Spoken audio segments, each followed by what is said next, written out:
Welcome बच्चों। मैं doctor Mridula Sharma आज आपको एमएससी के सॉल्यूशंस हम लोग कैसे बनाते हैं और एस्टिमेशन हम कैसे करते हैं सॉल्यूशंस का, वो मैं आपको बताने वाली हूँ। जो आपको एवरी टाइम कोई भी सॉलिड या कोई भी लिक्विड जब हम सॉल्यूशन बनाएंगे तो किस तरीके के फॉर्मूले हमको यूज करने हैं और उसको एस्टिमेट कैसे करना है वो मैं आज आपको बताने वाली हूँ। देखिए, जब आप कोई सॉलिड कंपोनेंट लेते हो, कोई भी सॉलिड सबस्ट्रेट लेते हो, क्या होगा उसका कुछ ना कुछ ग्राम आपको यूज करना है। ग्राम हम लोगों को यूज करना है तो कुछ वेट हमको ओरिजिनल सब्सटेंस से कैलकुलेट करना होता है। तो सॉलिड सब्सटेंस के लिए कितना वेट इन ग्राम्स चाहिए, उसके लिए आप क्या करोगे, उस सबस्ट्रेट का मॉलिक्यूलर वेट कितना है इनटू आप उसको कितनी स्ट्रेंथ का बनाना चाहते हो। यहां पर मैं अभी आपको एक चीज बताऊंगी, अगर आपको कोई सॉल्यूशन मोलर सॉल्यूशन बनाना है तो हम उस सब्सटेंस का मॉलिक्यूलर वेट लेंगे, यानी कि यहाँ पे आपको क्या लेना है, उसका कितना मोलर कंसंट्रेशन आपको यूज करनी है इनटू आप उसको कितनी वॉल्यूम में बनाना चाहते हो टोटल। तो वॉल्यूम होगा अपॉन ये जो भी हमारे पास आएगा वो क्या आ जाएगा, कितने ग्राम पर लीटर हमारी वैल्यू होती है अपॉन 1000। अगर हम इसको सॉल्व करते हैं तो कुछ अमाउंट हमारे पास आ जाएगा, सपोज x ग्राम। इस x ग्राम को हम वॉल्यूमेट्रिक फ्लास्क में जो हमने जितना भी वॉल्यूम किया है, सपोज अगर आपको 100 ml सॉल्यूशन बनाना है तो 100 ml वॉल्यूम वाले वॉल्यूमेट्रिक फ्लास्क में उस अमाउंट को लेकर के डिस्टिल वाटर में डिसॉल्व कर देना है। अगर आपको 250 ml सॉल्यूशन बनाना है तो 250 ml के सॉल्यूशन वाले फ्लास्क में वॉल्यूमेट्रिक में आप ये अमाउंट लेकर के डिसॉल्व कर देंगे।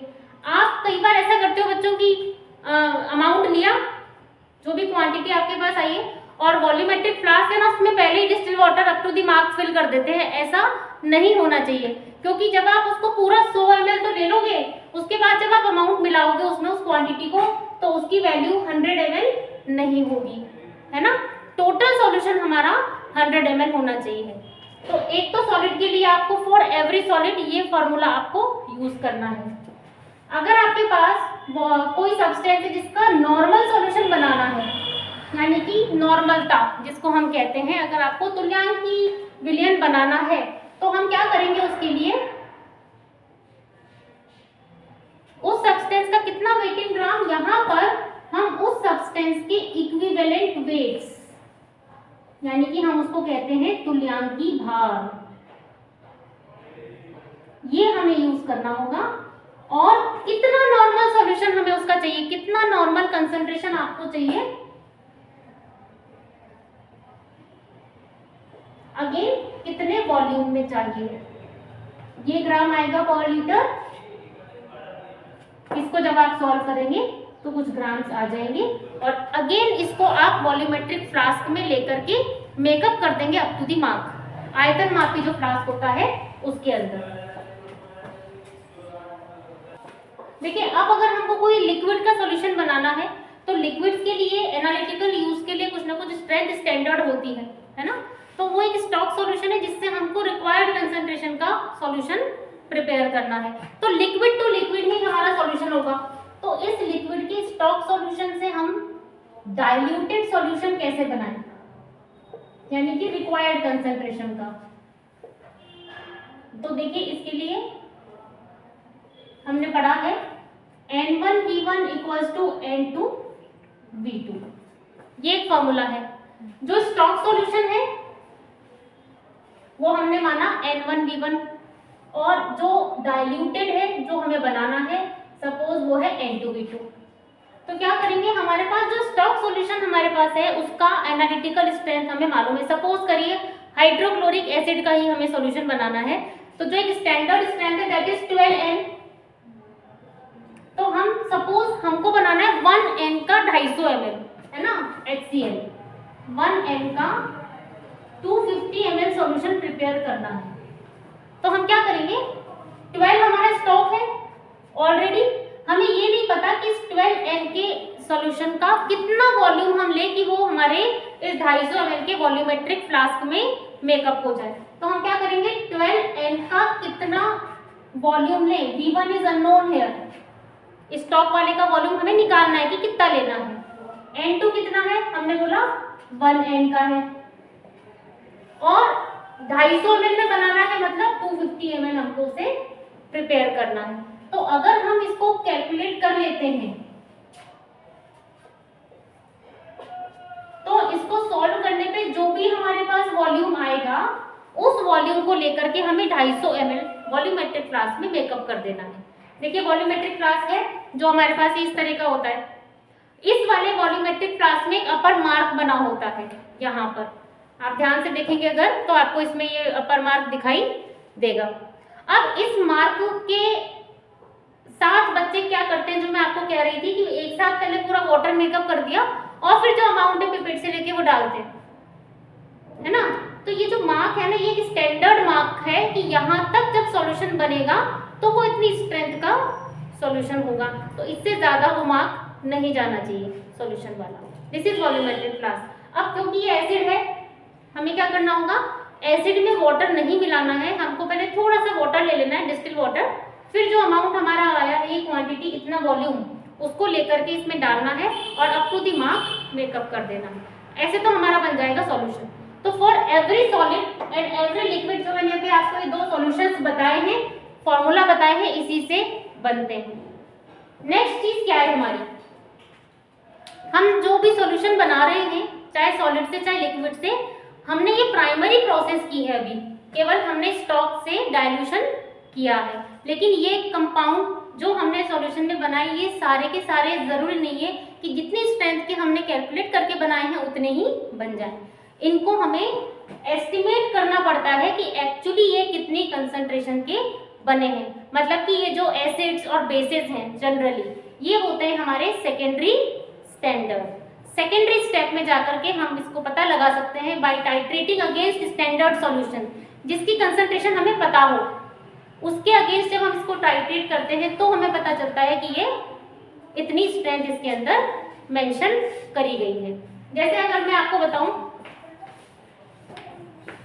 HCl का ही मैं आपको आइडिया दे रही हूँ, हमने इसको 1N का सॉल्यूशन बनाया था 250 ml, बट क्योंकि ये सॉल्यूशंस हमारे स्टैंडर्ड नहीं है, ये हमारे प्राइमरी स्टैंडर्ड नहीं है, सेकेंडरी स्टैंडर्ड है, तो मतलब कि 1N का हमने जो कैलकुलेट करके अमाउंट निकाला उसमें 1N मॉलिक्यूल्स नहीं है HCl के, जो नंबर ऑफ मोल्स हमारे पर लीटर आने चाहिए थे वो नहीं है, तो हमें उसको स्टैंडर्डाइज करना है। तो सेकेंडरी स्टेप में जाकर के वो स्टैंडर्डाइज हो रहा है, that is secondary standard solution. तो जनरली ये इस तरह के सब्सटेंस कौन से होते हैं जो कि सेकेंडरी स्टैंडर्ड है, जिनमें कि हाइग्रोस्कोपिक नेचर होता है, जो मॉइस्चर एब्जॉर्ब कर लेते हैं, है ना। तो जैसे हमने जो वॉल्यूम लिया एसिड का या जो सॉलिड हमने बनाया, सपोज बेस ही था सोडियम हाइड्रोक्साइड, तो इनकी नेचर क्या होती है, मॉइस्चर एब्जॉर्ब कर लेते हैं। तो इसको अब वेट अपन कर रहे हैं या वॉल्यूम जो हम निकाल रहे हैं उसमें नंबर ऑफ मोल्स के साथ वाटर के भी कुछ मोल्स आ जाते हैं, तो उसमें कंसंट्रेशन उतनी नहीं हो पाई, तो हम क्या करेंगे, एस्टिमेट करेंगे किसके अगेंस्ट, प्राइमरी स्टैंडर्ड सॉल्यूशन के अगेंस्ट, जिसकी कंसंट्रेशन हम पहली स्टेप में बना रहे हैं उतनी ही बने, और हम जनरली वो यूज करते हैं ऑक्जेलिक एसिड। क्योंकि ऑक्जेलिक एसिड क्या होता है बच्चों, देखिए ये इसका फॉर्मूला है, इसमें ऑलरेडी क्रिस्टलाइन वाटर है, तो ये नेचर से मॉइस्चर एब्जॉर्ब नहीं करता है, दैट्स व्हाई कि ये फर्स्ट स्टेप में आप जितनी स्ट्रेंथ का बनाते हो उतने का बन जाता है। तो हम क्या करेंगे, ऑक्जेलिक एसिड को 1N का सॉल्यूशन बनाएंगे। ऑक्जेलिक एसिड खुद एक सॉलिड है। अब एक बात ध्यान रखनी है आपको बच्चों, हम कह रहे हैं कि एसिड है और प्राइमरी स्टैंडर्ड है, तो सब्सटेंसेस का कौन सा वाला फॉर्मूला लगेगा, सॉलिड सब्सटेंसेस का जो हमने वेट वाला निकाला था। अब इसमें मॉलिक्यूलर वेट हम कैलकुलेशन में यूज करेंगे या इक्विवेलेंट वेट, है ना, ये भी एक बहुत बड़ा क्वेश्चन मार्क है, बिकॉज यहाँ पर एसिड जो है ना, दिस इज एसिडिक नेचर, है ना, ये जो ऑक्जेलिक है इसमें 2 हाइड्रोजन आयन रिप्लेसेबल है। हमें मालूम है कि एसिड्स जो होते हैं ना उनके मॉलिक्यूलर वेट्स उनकी बेसिसिटी से डिवाइड होते हैं, यानी जितने नंबर ऑफ हाइड्रोजन आयन निकल सकते हैं उसको न्यूट्रलाइज करने के लिए कितना बेसिक हाइड्रोक्साइड आयन चाहिए, that is known as basicity of acid. तो यहाँ पे 2 हाइड्रोजन रिप्लेसेबल है तो इसकी बेसिसिटी 2 है। 2 equivalent hydroxides are required to neutralise oxalic acid, तो हमको क्या करना पड़ेगा, इसका जो मॉलिक्यूलर वेट है ना उसको 2 से डिवाइड करना पड़ेगा। तो ऑलवेज इसका हम इक्विवेलेंट वेट यूज करते हैं, जो होता है 126 ग्राम इसका मॉलिक्यूलर वेट, इसको हम 2 से डिवाइड करेंगे तो 63 ग्राम्स इक्विवेलेंट वेट से हम इसका सॉल्यूशन 1N बनाएंगे, जो कि 1N का ही बनेगा। ठीक है, तो देखो मैं आपको इसको बता रही हूँ। देखिए हमने ऑक्जेलिक एसिड के लिए वेट निकालना है, तो हम यहाँ पे लेंगे ही इक्विवेलेंट वेट इनटू कितना ml बना लेंगे हम इसको, 100 ml बना लें, है ना, इनटू हमें क्या चाहिए, इसका कितना स्ट्रेंथ चाहिए बच्चों, भी मैंने बोला 1N, और ये जो भी ग्राम आएंगे वो पर लीटर होगा तो 1000। अब इसका इक्विवेलेंट वेट हमारे पास 63 है, 1000 है, 1N है। इसको हम कैलकुलेट करेंगे तो हमारे पास आ जाएगा 6.3 ग्राम। 100 ml का अपन को सॉल्यूशन अपन ने बनाया है ये, तो हम क्या करेंगे 6.3 ग्राम को 100 ml वाले वॉल्यूमेट्रिक फ्लास्क में डिसॉल्व करेंगे। तो 6.3 ग्राम हम पहले इलेक्ट्रिक बैलेंस से वे कर लेंगे और डिस्टिल वाटर में धीरे धीरे, because dissolution of oxalic acid is endothermic reaction, तो ये इजीली डिसॉल्व नहीं होगा, थोड़ा सा आपको उसको शेक करना पड़ेगा। तो शेक करते हुए हम इसको डिसॉल्व करेंगे। जब ये पूरा डिसॉल्व हो जाएगा तब आप उसको वॉल्यूमेट्रिक फ्लास्क को मार्क तक मेकअप करना। अगर आपने उसमें डाला और सोचा कि मेकअप कर दो फिर हिला लेंगे तो वो डिसॉल्व नहीं होगा, है ना। तो ये हमारा हो गया ऑक्जेलिक एसिड। बिल्कुल सेम इसी तरीके से हम सोडियम हाइड्रोक्साइड का सॉल्यूशन सॉलिड का बनाएंगे। तो अब अपन को देखो क्या करना था,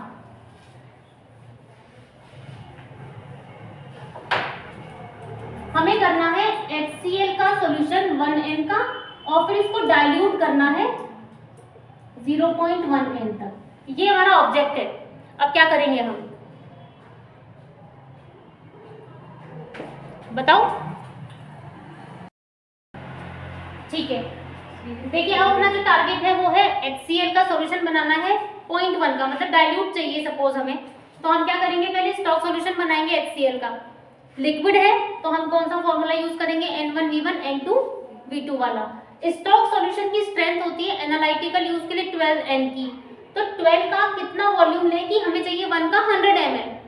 तो आप इसको सॉल्व करेंगे तो आपको मिल जाएगा 8.33 ml का वॉल्यूम। मतलब ये हमें 12N वाला स्टॉक सॉल्यूशन से वॉल्यूम मेजर करना है 8.33 ml। ध्यान रखिए आप लोग एसिड्स और बेसिस जो स्टॉक सॉल्यूशन से आप लैब में बनाते हो कुछ भी पिपेट आउट नहीं करना है। मेजरिंग सिलेंडर होता है तो वो आपको यूज करना होगा, उससे आप मेजर करोगे। मेजरिंग सिलेंडर से लाओ बच्चों, मेरे को दे दो एक बार। ये देखिए बच्चों ये मेजरिंग सिलेंडर है, तो आप इससे वो वॉल्यूम मेजर करेंगे। और पहले ही वॉल्यूमेट्रिक फ्लास्क जो मैंने आपको बोला है कि 250 का है, हमको 100 चाहिए तो 100 का भी ऐसा ही होगा। पहले से आप डिस्टिल वाटर मिला दोगे और उसमें मेजरिंग सिलेंडर से स्टॉक सॉल्यूशन HCl का लेके 8.3 ml को आप इसमें डाल दोगे। क्या करेंगे आप, नेक्स्ट सॉल्यूशन हमें बनाना है, क्योंकि HCl को हमने बनाया है जितने का उतने का नहीं बना, सेकेंडरी स्टैंडर्ड है। एसिड को हम बेस के अगेंस्ट स्टैंडर्डाइज करेंगे तो बेस होगा ऑब्वियसली स्ट्रॉन्ग ही NaOH, सोडियम हाइड्रोक्साइड। अब सोडियम हाइड्रोक्साइड भी सेकेंडरी स्टैंडर्ड है तो पहले इसका सॉल्यूशन तो बना लेंगे, लेकिन हम दोनों अननोन, क्योंकि हमने 1 के लिए वॉल्यूम बना दिया, 1N का NaOH बना दिया, बट एक्चुअली में उसके कितने नंबर ऑफ मोल है दोनों के नहीं पता। तो दोनों अननोन है तो हम किसी एक की भी स्ट्रेंथ नहीं निकाल सकते एक दूसरे के अगेंस्ट टाइट्रेट करके। तो हमने NaOH को बनाया बिकॉज ये सॉलिड होता है, सोडियम हाइड्रोक्साइड सॉलिड है, तो इसके लिए क्या करना है, वेट कितना होता है इसका, मॉलिक्यूलर वेट 40 इंटू 1N का बनाना है इंटू 100 ml में बनाना है अपॉन 1000। सोडियम हाइड्रोक्साइड में एक हाइड्रोक्साइड आयन है तो इसकी एसिडिटी कितनी होगी 1, तो इसका N और M बराबर हो गया। तो अगर इसका इक्विवेलेंट सॉल्यूशन भी बनाना होगा तो 40 आएगा। तो इसको हमने सॉल्व किया तो 4 ग्राम आ गया, है ना। अब 4 ग्राम को लेकर के हमें इसको डिसॉल्व कर देना है ना, और डिसॉल्व करके डिस्टिल वाटर में वॉल्यूमेट्रिक फ्लास्क में मेकअप कर दोगे। दोनों सॉल्यूशन बन गए हमारे, ठीक है। अब क्योंकि NaOH का डिसोल्यूशन एक्सोथर्मिक रिएक्शन है तो आप इसको पूरा मेकअप करने से पहले थोड़ा सा वेट करेंगे, कूल करेंगे, बिकॉज थर्मल एक्सपेंशन होता है सॉल्यूशन में। अगर टेम्परेचर ज़्यादा है तो वो जल्दी मार्क तक पहुंच जाता है, तो वो नंबर ऑफ मोल्स हमारे उतने लीटर में नहीं है। तो इसका तो एक्सोथर्मिक सॉल्यूशन बनेगा, इसका एंडोथर्मिक, तो आपको दोनों अपोजिट प्रोसेस है। अब इन दोनों को हमको प्राइमरी स्टैंडर्ड के अगेंस्ट टाइट्रेट करना जरूरी है ना। तो इन दोनों में से हमको पता है हम जो यूज कर रहे हैं दैट इज ऑक्जेलिक एसिड। तो इन दोनों में से कौन सा वाला आप टाइट्रेट कर सकते हो? सोडियम हाइड्रोक्साइड को। सोडियम हाइड्रोक्साइड, तो फर्स्ट जो स्टेप देखो मैंने आपको लिखी है, ऑक्जेलिक का मैंने सॉल्यूशन अभी जो बताया था आपको वही मैंने बना दिया। इतने ग्राम को डिसॉल्व करके हम वॉल्यूमेट्रिक फ्लास्क में मेकअप कर देंगे। फर्स्ट स्टेप में हमने क्या किया है, कॉनिकल फ्लास्क में आप लोगे ऑक्जेलिक एसिड का अमाउंट। 10 ml लेना चाहते हो 10 ml ले सकते हो, 20 ml लेना चाहते हो 20 ml ले सकते हो। तो ऑक्जेलिक एसिड और ब्यूरेट में हम हमेशा मीडिएटरी सॉल्यूशन भरते हैं, माध्यमिक विलयन, है ना। तो चाहे क्षार, यहाँ पे सोडियम हाइड्रोक्साइड की स्ट्रेंथ हमें नहीं पता है, वो अननोन है, लेकिन दोनों में चाहे हम ऑक्जेलिक एसिड और NaOH की टाइट्रेशन करें, चाहे HCl और NaOH की टाइट्रेशन करेंगे, दोनों में माध्यमिक विलयन सोडियम हाइड्रोक्साइड है। तो हम यहाँ पे क्या भरेंगे, बेस यानी सोडियम हाइड्रोक्साइड। अब इस केस में ये तो है हमारा अज्ञात अननोन, और ये है हमारा नोन ऑक्जेलिक एसिड। एसिड और बेस टाइट्रेशन में हम फिनोल्फ्थालीन इंडिकेटर यूज करते हैं। तो हमने इसके अंदर सपोज 3 या 4, आप जितनी ड्रॉप्स डाल रहे हो बच्चों उतनी ड्रॉप आपको एवरी टाइट्रेशन में डालनी है ताकि वॉल्यूम चेंज ना हो। तो हमने 3 या 4 जो ड्रॉप्स आपने लिए वो आपने डाली, और ब्यूरेट से ड्रॉप वाइज कॉनिकल फ्लास्क में जो अपन ने ऑक्जेलिक लिया हुआ है टाइट्रेशन शुरू कर दी। एंड पॉइंट पर आपको मिलेगा पिंक कलर। तो पिंक कलर जब आएगा उस पर वॉल्यूम कितना है ब्यूरेट में वो आप नोट कर लो। तो यानी फर्स्ट स्टेप में हमको जो वॉल्यूम NaOH का मिल रहा है, तो इसकी कैलकुलेशन देखो हम कैसे करेंगे। N2 मान लिया इसको हमने, और V2 मान लिया, N3 V3 मान लिया। हम लोगों के पास NaOH और ऑक्जेलिक का टाइट्रेशन का ये वाला मान आया है, तो हम इसमें क्या करेंगे, क्या चीज हमारे पास है जो हमें ज्ञात है, ऑक्जेलिक। सपोज ये हमने ले लिया ऑक्जेलिक एसिड, और ये क्या है हमारा बेस, तो ये हमने बेस ले लिया। अब आप देखिए ऑक्जेलिक एसिड की स्ट्रेंथ हमें पता है, 1N का हमने बनाया था, और वॉल्यूम हमने जो लिया है सपोज हमने 10 ml लिया, दोनों पता है। इधर हमें बेस की स्ट्रेंथ नहीं पता, तो यही हमें निकालनी है, और वॉल्यूम क्या हो जाएगा, ब्यूरेट रीडिंग। जो भी ब्यूरेट में रीडिंग आएगी तो इससे हम N3 निकाल लेंगे। तो N3 का मान आ गया, मतलब हमको अब सोडियम हाइड्रोक्साइड की स्ट्रेंथ पता चल जाएगी इस वाले एक्सपेरिमेंट से, पहली स्टेप से। अब जब हमको नेक्स्ट काम, हमारा काम क्या था, मेनली HCl की स्ट्रेंथ निकालना। तो यही NaOH हमने उसी ब्यूरेट में रखा हुआ है, वापस 0 मार्क तक भर दिया, तो ये अब नोन है हमारे लिए फर्स्ट प्रोसीजर से। और कॉनिकल फ्लास्क में हम ऑक्जेलिक की जगह क्या ले लेंगे, अब हाइड्रोजन क्लोराइड, ठीक है, HCl का सॉल्यूशन लेंगे। अगेन इसके अंदर वही फिनोल्फ्थालीन की ड्रॉप्स डालेंगे, 3 या 4 जो आप डाल रहे हो वो ड्रॉप्स होंगी, और सेम ब्यूरेट से आप ड्रॉप वाइज मिलाओगे सोडियम हाइड्रोक्साइड को हाइड्रोक्लोरिक एसिड के सॉल्यूशन में। तो एंड पॉइंट पर पिंक कलर आएगा, ब्यूरेट की रीडिंग नोट करोगे। इसमें क्या होगा, सेकंड वाले स्टेप में देखो, ये फर्स्ट स्टेप है, HCl तो बनाना है हमें डाइल्यूट करके। तो यहाँ पे बेस हमारे को पता है N3V3, और HCl हमें निकालना है। तो देखिए N3 जो हमने यहाँ से निकाला वो स्ट्रेंथ हमें पता है, मैं यहाँ पे लिख रही हूँ सपोज XN, ठीक है, ये X है, और वॉल्यूम यहाँ पे क्या हो जाएगा NaOH का, ब्यूरेट रीडिंग, तो ये हो गई ब्यूरेट रीडिंग। N4 हमें निकालना है, V4 हमने कॉनिकल में 10 ml लिया है, तो हम इसको सॉल्व करके N4 आराम से निकाल सकते हैं। इतनी स्ट्रेंथ हमको पता चल जाएगी, यहाँ से हमें पता चल जाएगा कि HCl बना कितनी स्ट्रेंथ का है। तो बस इस स्ट्रेंथ से हम dilution again liquid to liquid करना है। तो हम कैसे करेंगे, आप बच्चों इसकी पहले स्क्रीनशॉट ले लो आपके लिए, और डाइल्यूशन का मैं आपको यहाँ स्टेप बता रही हूँ।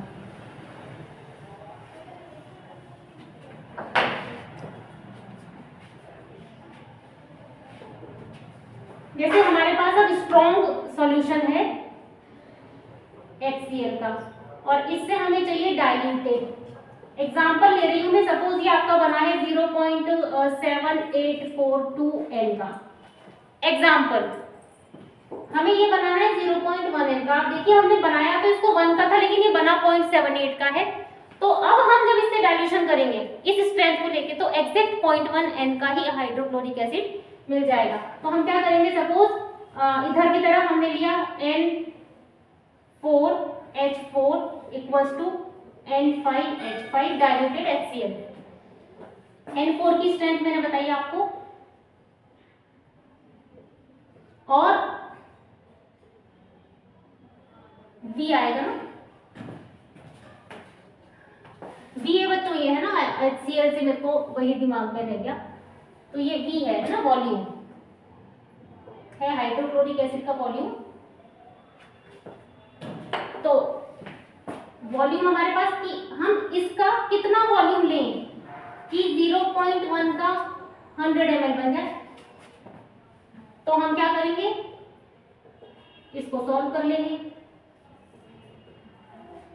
इसको सॉल्व करने पे जो वॉल्यूम आएगा उसको मेजरिंग सिलेंडर में लेके मेकअप कर देंगे। तो अब हमारे पास जो सॉल्यूशन है वो 0.1 NHCl का सॉल्यूशन है। हो सकता है आपको 0.2 का बनाना हो सकता है आपको 0.3 का बनाना हो। तो आपको ये वाला स्टेप जो एस्टिमेशन का है वो हमेशा करना होगा, तब जाकर के आपको एक्चुअल स्ट्रेंथ सेकेंडरी स्टैंडर्ड की पता चलती है। तो अगर आपको ये वीडियो पसंद आया हो तो लाइक और सब्सक्राइब जरूर कीजिएगा, शेयर कीजिएगा। थैंक यू सो मच बच्चों।